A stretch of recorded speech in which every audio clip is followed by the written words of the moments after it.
I've got your energy stories for this, the third week of August 2024. Well, all the projected demand growth for AI-driven data centers was likely to bode well eventually for the small modular nuclear companies. Now we're seeing proof of that. In its latest quarterly call, small modular reactor company Oklo stated that it has non-binding letters of intent for approximately 1,350 megawatts of microreactor capacity as of this month, up 93% from last July. Of course, a letter of intent is not yet a power purchase agreement, but it's a start.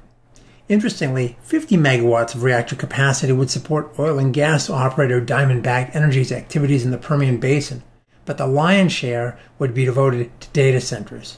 Potential commitments for Oklo include 100 megawatts over 20 years to Wyoming hyperscales data centers and up to 500 megawatts of power to Equinor.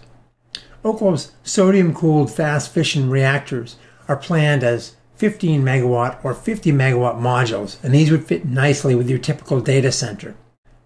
None of this is likely to result in steel in the ground until the late 2020s or even early 2030s, as Oklo still doesn't have its license from the Nuclear Regulatory Commission.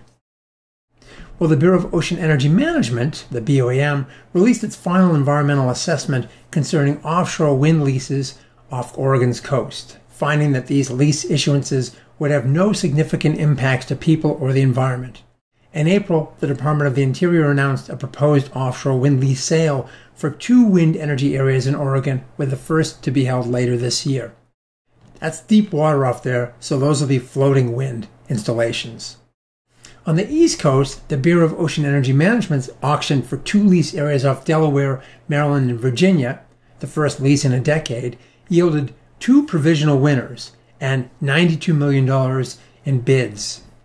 Equinor Wind provisionally won a lease for $75 million, covering 101,000 acres, about 26 miles offshore, and Dominion's Virginia Electric and Power provisionally won a lease for $17.5 million, covering about 176,000 acres, 35 miles offshore.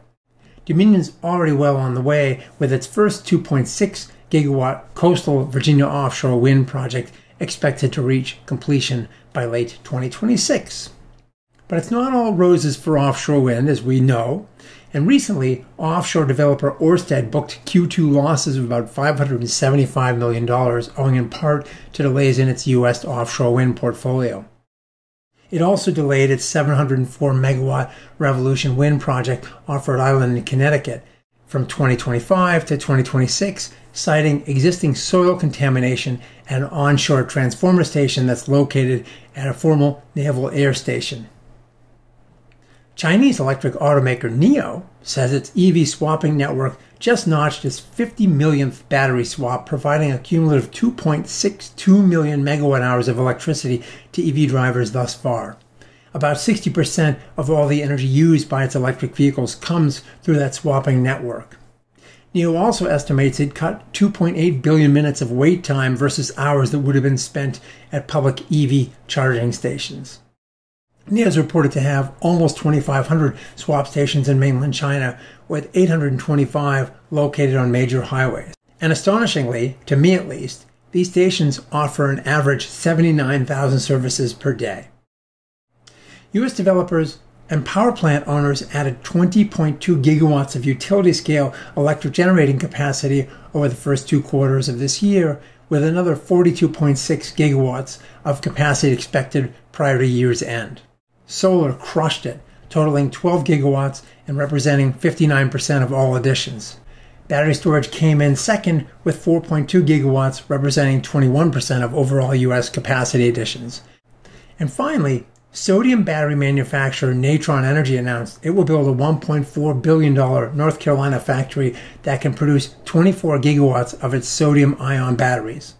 Although somewhat less energy dense than typical lithium-ion batteries, these don't contain expensive cobalt or lithium.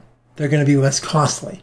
Furthermore, sodium batteries are stable and have long cycle lives, so they'll be perfect for power grids, although we're seeing some sodium batteries already in EVs in China. Natron Energy hasn't yet announced the construction start date, but we can expect to see that soon.